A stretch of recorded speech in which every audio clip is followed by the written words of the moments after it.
나는 정직과 성실로 미국을 정복했다라는 책이 있습니다. 이 책의 부제는 No Money, No English라고 되어 있습니다. 부제처럼 영어도 모르고 돈도 없었던 백영중 회장이 페코 스틸을 창업해 철광왕의 자리에 오르기까지 걸어온 삶의 궤적을 그린 자전적 에세이입니다. 그가 한국에 방문했을 때 인터뷰 중 성공 비결을 묻는 질문에 이렇게 답변했습니다. 가장 먼저 하나님의 도우심을 이야기하고 싶습니다. 하나님께서 기도 가운데 용기를 주시고 무엇이든지 할 수 있다는 믿음을 주셨습니다. 아내와 가족들과 교회에 다니며 마음의 안정을 얻는 것도 큰 힘이 되었습니다. 그는 난관에 부딪혔을 때는 성경에서 교훈을 얻는다고 덧붙였습니다. 고난과 역경의 때에는 누구를 만나느냐에 따라서 인생의 방향이 달라집니다. 베드로는 예수 그리스도를 만남으로 빈 배가 만선이 되는 하나님의 역사를 보았고 마침내 사람을 낚는 어부가 되었습니다. 수가성 여인은 예수님과의 만남으로 참된 예배자가 되었습니다. 고뇌와 아픔에 헐떡이던 여인이 죄의 속박에서 벗어나 복음의 전파자가 되었습니다. 이처럼 우리에게도 인생을 바꿀 수 있는 결정적인 만남이 필요합니다. 그것은 곧 예수 그리스도와의 만남입니다. 예수 그리스도를 만나면 죄인이 변하여 하나님의 자녀가 되고 연약하고 무능한 내가 능력의 사람이 됩니다. 많은 사람들이 어떤 문제에 맞닥뜨리면 세상에서 해결 방법을 찾고 인맥을 동원합니다. 그러나 정말 중요한 것은 이 세상을 주관하시고 모든 것을 움직이시는 하나님을 만나는 데 있습니다. 이 세상은 마치 먹을 것도 마실 물도 없는 광야와 같습니다. 따라서 우리의 곳간이 텅 비고 건강과 직장과 생업이 바닥을 드러내는 일들이 종종 일어납니다. 하지만 우리의 목적지는 이 광야가 아니라 하나님께서 예비하신 약속의 땅입니다. 그러므로 눈물과 아픔의 골짜기를 축복의 골짜기로 바꿔주실 하나님을 신뢰하며 나아가야만 합니다. 예수님께서는 게네사렛 호숫가에서 한 배에 오르셨다고 했습니다. 밤새껏 고기 한 마리 잡지 못한 베드로 일행이 허망한 마음을 안고 내린 그 배에 주님께서 오르셨습니다. 예수님께서 그 빈 배에 오르신 이유는 무엇일까요? 어디론가 떠나기 위해서였을까요? 아니면 나가서 그물이라도 던지려고 하셨을까요? 본문 1절에서는 이렇게 말씀하고 있습니다. 무리가 몰려와서 하나님의 말씀을 들을새 예수는 게네사렛 호숫가에 서니라. 많은 사람들이 예수님의 은혜로운 그 말씀을 듣기 위해서 주변으로 몰려들었고 밀어붙이는 그런 상황이 되었습니다. 따라서 많은 무리들에게 효과적으로 하나님의 말씀을 가르치시기 위해서 배 위에 오르셨습니다.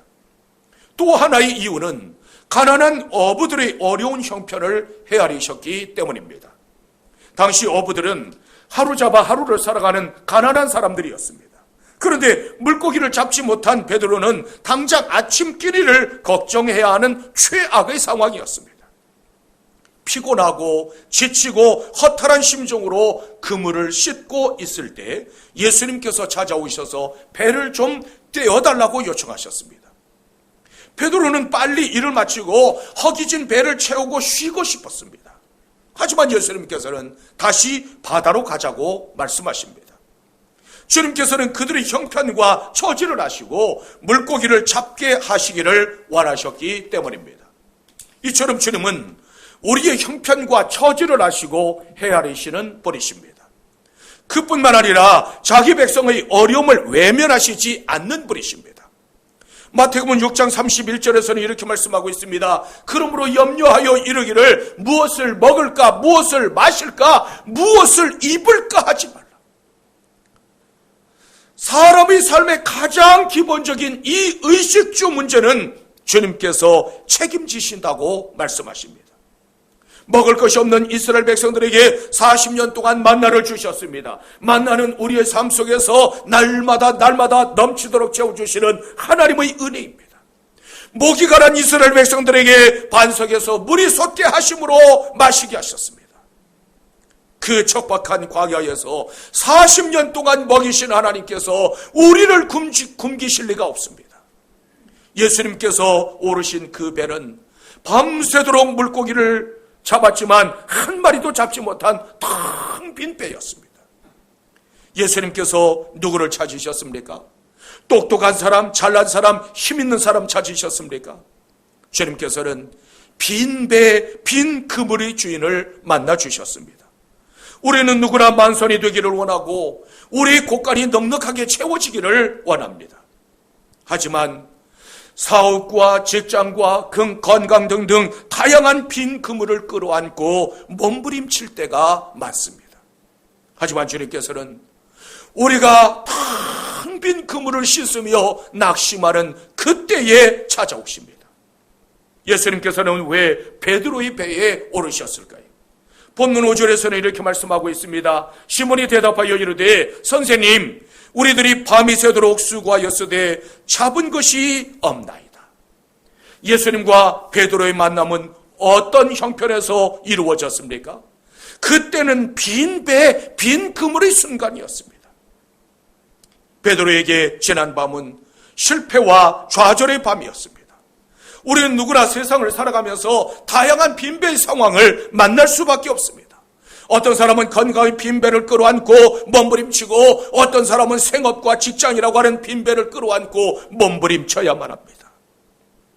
어떤 사람은 고독에 몸부림치는 분들도 있습니다.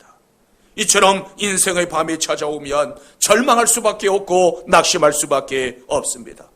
그러나 그 새 아침에 주님께서 찾아오십니다. 따라서 인생의 밤은 주님을 만날 수 있는 소중한 기회가 됩니다. 그러므로 인생의 밤을 만났다고 두려워하지 마십시오. 고난과 실패를 만났다고 두려워하거나 염려하지 마십시오. 요한복음 11장 40절에서는 주님께서 친히 말씀하십니다. 내가 믿으면 하나님의 영광을 보리라. 어떤 위기나 어떤 환난 속에서도 하나님을 믿음으로 영광을 볼 수 있는 여러분들이 되십시오. 베드로가 예수님께 자신의 빈 배를 내어드리자 그때부터 기적이 시작되었습니다. 이 말씀 속에 우리의 기도 제목이 숨겨져 있습니다. 주여, 내 인생의 빈 배에도 오르시옵소서. 우리 가정, 우리 교회의 빈 그물도 채워주시옵소서. 이것이 이 한 해를 다시 열어가는 우리의 간절한 기도가 되어야만 합니다. 빈 배에 오르신 예수님께서 무엇을 하셨습니까? 금은 보화나 쌀가마니로 가득 채워주셨습니까? 주님께서는 먼저 말씀을 가르치셨습니다. 주님께서는 우리 영혼의 빈배, 우리 말씀의 빈배를 채우시기를 원하십니다. 주님은 믿음과 순종의 그릇을 먼저 빚으신 후에 이적을 보여주셨습니다. 여기에 깊은 영적인 진리가 담겨 있습니다. 우리도 말씀과 믿음의 그릇을 먼저 준비해야만 합니다. 그러면 어느 순간 우리 주님께서 빈배, 빈 그물을 채워주는 기적을 보게 됩니다. 여러분들의 빈배, 여러분들의 그 빈 그물에도 만선의 기적이 일어나게 되시기를 주님의 이름으로 축원합니다. 어떻게 하면 우리도 이 만선의 기쁨을 누릴 수 있을까요? 먼저 주님의 말씀에 순종해야만 합니다. 본문 4절로부터 5절에서는 이렇게 말씀하고 있습니다. 말씀을 마치시고 시몬에게 이르시되 깊은 데로 가서 그물을 내려 고기를 잡으라. 시몬이 대답하여 이르되 선생님, 우리들이 밤이 새도록 수고하였으되 잡은 것이 없지만은 말씀에 의지하여 내가 그물을 내리리이다. 이 말씀에는 갈등의 요소가 존재하고 있습니다. 내 생각대로 할 것인가, 아니면 주님의 말씀에 순종할 것인가. 만약 여러분들이 베드로라면 주님의 이 말씀에 어떻게 응답하시겠습니까? 베드로는 갈릴리 바다에서 잔뼈가 굵은 어부로 수많은 경험을 가지고 있었습니다. 그물을 내리라고 명령하시는 예수님은 목 쓰셨습니다. 어쩌면 정답은 이미 나와 있습니다. 더구나 깊은 데로 가서 그물을 잡으라고 하는 이 주님의 말씀은 당시 어부들에게 납득할 수 없는 말씀이었습니다. 몸은 지칠 대로 지쳤고 이미 아침 해가 떠올랐습니다. 바로 조금 전까지 그물을 던지고 또 던졌지만 고기가 잡히지 않았습니다. 더구나 지금은 해가 이미 떠올랐기 때문에 물고기 이동이 없으므로 그물을 던져봐야 헛고생입니다. 그런데 주님께서는 깊은 데로 가서 그물을 내려 고기를 잡으라고 말씀하십니다. 여러분들이라면 이 주님의 말씀에 순종하실 수 있으시겠습니까? 그런데 베드로에게 놀라운 변화가 일어났습니다. 우리가 밤이 새도록 그물을 던지고 또 던졌지만 잡은 것이 없지만 주님의 말씀에 의지하여 그물을 내리겠습니다. 주님께서 말씀하시니 다시 한번 깊은 데로 가서 그물을 던져보겠습니다. 베드로는 자기의 경험이나 생각을 송두리째 포기하고 주님의 말씀에 순종하여 다시 그물을 던졌습니다. 그 결과 그물이 찢어질 정도로 많은 고기가 잡혔습니다. 이 말씀에 또 하나의 깊은 의미가 담겨 있습니다. 예수님께서 그물을 내려 고기를 잡으라고 말씀하실 때 그 명령 대상과 그물은 모두 복수로 되어져 있습니다. 따라서 주님께서 거기에 있는 모든 사람들을 향하여서 깊은 데로 가서 그물을 내려 고기를 잡으라고 하는 말씀이었습니다. 그런데 그 자리에 있던 사람들 중에 정작 그물을 내리고 순종한 사람은 베드로였습니다. 어느 누구도 주님의 말씀에 순종하지 않았을 때 그때 베드로는 주님의 말씀에 순종했습니다. 오늘도 주님께서는 똑같은 말씀을 우리에게 주십니다. 우리에게 들려오는 주님의 음성은 각자 다를 수 있습니다. 너희 믿음과 순종의 그릇을 크게 빚어라. 너희는 온전히 순종하라. 너희가 믿으면 영광을 보리라. 주님의 음성에 믿음으로 순종할 때 베드로와 같은 기적을 경험하게 될 줄로 믿습니다. 어느 날 하나님께서 아브라함에게 말씀하셨습니다. 내 사랑하는 독자 이삭을 데리고 모리아 땅으로 가서 내가 네게 지시하는 그곳에서 번제로 드려라. 세상에서 자식보다 귀한 자식이 있을까요? 귀한 것이 있을까요? 아브라함에게 있어서 이삭은 자신의 생명이요 또한 꿈이요 희망이었습니다. 전부와 같았습니다. 따라서 이 명령은 우리가 생각해도 비상식적이고 납득할 수 없습니다.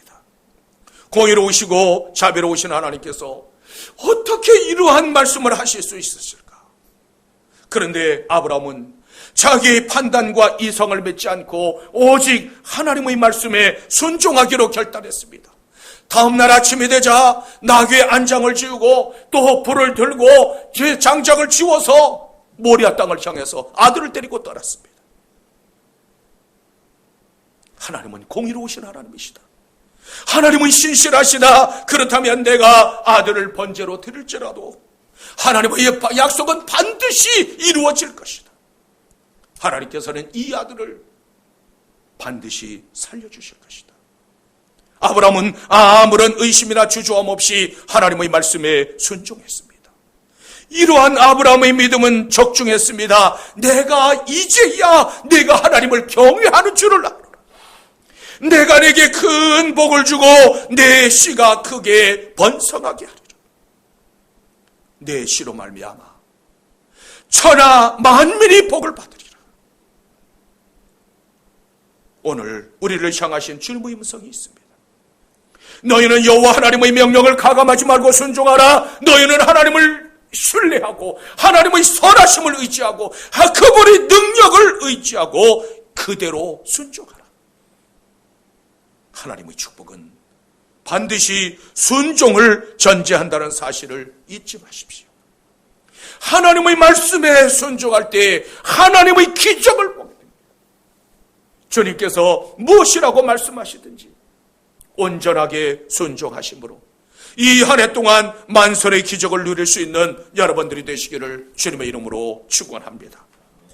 또한 풍성한 은혜는 서로 나누어야만 합니다. 본문 6절로부터 7절에서는 이렇게 말씀합니다. 그렇게 하니 고기를 잡은 것이 심히 많아 그물이 찢어지는지라.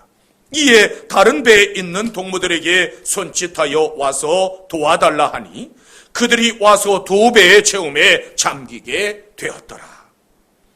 깊은 데로 가서 그물을 던지라고 하신 말씀에 순종한 결과 그물이 찢어지도록 엄청난 고기를 잡았습니다.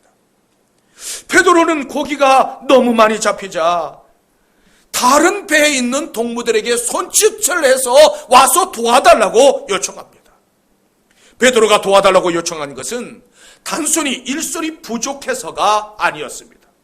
하나님의 기적을 체험하면서 지난밤 밤새도록 허탕을 친 다른 동무들에게 잡은 고기를 나누어 주었습니다. 고기를 나누어 받은 동무들의 배도 고기가 가득 차서 물에 잠기게 되었다고 증언하고 있습니다. 이처럼 은혜와 축복은 나누면 배가 되고 다른 사람에게도 큰 기쁨과 유익을 주게 됩니다. 이것이 예수님의 말씀에 순종한 결과로 나타나는 풍성한 축복이요 은혜입니다. 이처럼 주님은 우리에게 은혜를 베푸시되 넘치도록 베풀어 주시는 분이십니다. 주님께서 보리떡 5개와 물고기 2마리로 장정 5,000명을 먹이신 후에 12광주리가 남도록 베풀어 주셨습니다. 이처럼 성도들에게 베푸시는 하나님의 은혜는 인색함 없이 넘치도록 주십니다. 엘리사 시대에 선지자 제자의 아내에게 기적을 베풀었을 때도 역시 마찬가지였습니다. 그 아내가 온 동네에서 빌려온 그 그릇들의 기름을 가득 차도록 풍성하게 베풀어 주셨습니다. 그런데 이 풍성한 은혜와 축복은 나누어야만 합니다. 히브리서 13장 16절에서는 이렇게 말씀합니다. 오직 선을 행함과 서로 나누어 주기를 잊지 말라. 하나님은 이 같은 제사를 기뻐하시느니라. 이웃에게 내가 가진 것을 나누어 주고 베푸는 일은 하나님께서 기뻐하시는 제사요 또한 예배입니다. 고요한 저수지나 호숫가에 돌을 집어던지면 동심원이 그려지면서 점점 퍼져나갑니다. 이처럼 복음은 온 유대와 사마리아와 땅끝까지 확장되어지는 원리가 적용되어집니다. 마찬가지로 하나님의 은혜와 축복도 서로 나누면 나눌수록 점점 퍼져나갑니다. 요한복음 12장 24절에서 주님은 친히 말씀하십니다. 내가 진실로 너희에게 이르노니 한 알의 밀알이 땅에 떨어져 죽지 아니하면 한 알 그대로 있고 죽으면 많은 열매를 맺느니라. 땅에 떨어진 밀알이 죽지 않으면 한 알 그대로 남을 수밖에 없습니다. 하지만 땅에 떨어져 죽으면 수를 헤아릴 수 없을 정도로 열매가 맺혀집니다. 하나님의 은혜와 축복도 나만 가지면 그것으로 끝이 나지만 나누면 나눌수록 많은 사람들에게 은혜와 축복이 넘치게 됩니다. 이 진리를 깨닫고 나아갈 수 있는 여러분들이 되시기를 주님의 이름으로 축원합니다. 또한 우리 예수님을 향한 관점이 변해야만 합니다. 본문 8절에서는 이렇게 말씀하고 있습니다. 시몬 베드로가 이를 보고 예수의 무릎 아래에 엎드려 이르되 주여 나를 떠나소서 나는 죄인이로소이다. 베드로가 예수님을 처음 만났을 때는 선생님이라고 불렀습니다. 그런데 주님의 말씀에 순종하여 그물이 찢어지도록 많은 고기를 잡은 후에는 퀴리에 즉 주라고 불렀습니다. 단순히 가르치시는 권세가 있는 선생이 아니라 신적 권능을 가지신 하나님이심을 깨달았기 때문입니다. 기적적으로 많은 고기를 잡고 가만히 생각해 보니까 밤새도록 고기 한 마리 못 잡은 것이 이상했습니다. 더구나 환한 대낮에 그물이 찢어질 정도로 많은 고기가 잡힌 것도 참으로 이상한 일이었습니다. 저분은 호수 깊은 곳에 물고기가 있다는 것을 도대체 어떻게 아셨을까? 인간의 능력으로는 불가능하다는 사실을 깨달았습니다. 그 순간 아하, 이분은 물고기까지도 통솔하시는 분이시구나. 베드로는 물고기까지도 통솔하시는 주님의 그 무릎 아래에 엎드렸습니다. 누군가의 무릎 아래에 엎드리는 것은 자기 자존심을 포기한다는 뜻이요, 공경한다는 뜻이기도 합니다. 또 유대인들에게 있어서는 하나님을 향하여서 기도하는 자세이기도 했습니다. 베드로는 그 주님의 아래에 엎드려 주여 나를 떠나소서 나는 죄인으로소이다라고 고백했습니다. 깊은 곳에 있는 물고기를 보시는 주님께서 자기 자신의 깊은 심령의 죄를 모르실 수 없다고 생각했기 때문입니다. 따라서 베드로는 거룩하신 주님 앞에 엎드려 나는 죄인이라고 고백했습니다. 이처럼 예수님을 바로 알면 내 모습을 바라보게 됩니다. 우리는 주님 앞에 서면 죄인일 수밖에 없습니다. 그날 베드로와 함께 했던 사람들도 기적을 보았지만 그들은 놀라는 것으로 그치고 말았습니다. 많은 무리가 예수님의 가르침을 받았고 또 수많은 기적을 보았지만 예수 그리스도를 주로 고백하고 제자가 된 사람은 소수의 무리에 불과했습니다. 주님께서는 우리도 죄인임을 깨닫고 회개하고 영접하기를 원하십니다. 왜 내 배만 비었느냐고 원망하지 마십시오.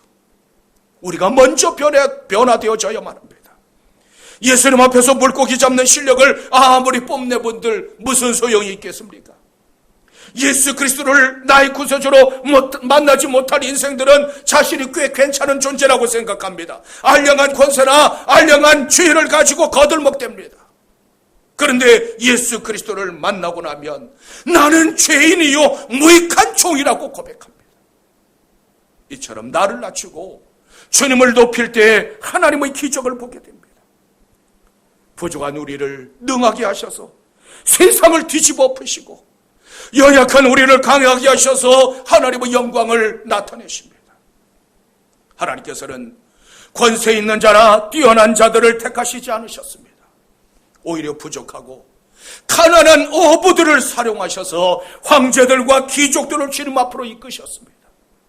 이것이 우리가 믿는 기독교의 시작이었습니다. 오직 예수 그리스도 그분만이 우리 주님이시요 우리의 전부이십니다. 우리의 인생에 주님의 손길이 닿으면 우리 인생의 값이 달라집니다. 버려진 인생이 예수 그리스도를 만나면 능력 있는 삶을 살게 됩니다. 변변치 못한 인생이 예수 그리스도를 만나면 존귀한 인생으로 변하게 됩니다. 그러므로 주님을 높이고 자신을 낮춤으로 이 한 해 동안 만선의 기적을 누리며 나아갈 수 있는 여러분들이 되시기를 주님의 이름으로 축원합니다. 예수님께서는 낙심과 실패 현장으로 찾아오셨습니다. 실패의 밤을 찬란한 승려의 새 아침으로 바꿔주시기 위해 오셨습니다. 따라서 낙심과 실패의 현장은 하나님의 풍성한 은혜와 축복을 경험할 수 있는 놀라운 기회가 됩니다. 주님은 우리에게도 찾아오시고 주님께서는 내 빈배에도 오르시기를 원하십니다. 주님께 여러분들의 빈배, 여러분들의 빈 그물을 내어드리십시오. 여러분들을 향해서 내미시는 주님의 손과 주님의 발걸음을 거절하지 마십시오. 베드로와 야고보와 요한은 생사고락을 함께하는 동업자였습니다. 예수님께서 베드로에게 내가 사람을 취하리라고 하시자 야고보와 요한이 함께 예수님을 따랐습니다. 배와 그물을 버려두고 주님의 그물이 되기로 결단했습니다. 우리도 주님께서 나에게 주신 은혜와 축복의 의미와 목적을 깨달아야만 합니다. 나에게 왜 주께서 이와 같은 은혜를 주셨을까? 주께서 나를 왜 이와 같이 축복하셨을까? 주님 앞에 한번 돌이켜 보십시오. 예수 그리스도만이 최고의 가치입니다. 우리나라 사람들은 좀처럼 동업하기가 어렵다고 합니다. 서로 깊이 신뢰하지 못하고 자기 권리를 주장하기 때문에 쉽게 깨지고 원수가 되기도 합니다. 하지만 여러분들은 예수님과는 동업자가 되십시오. 그날 아침 갈릴리 호숫가에는 수많은 구경꾼들이 있었습니다.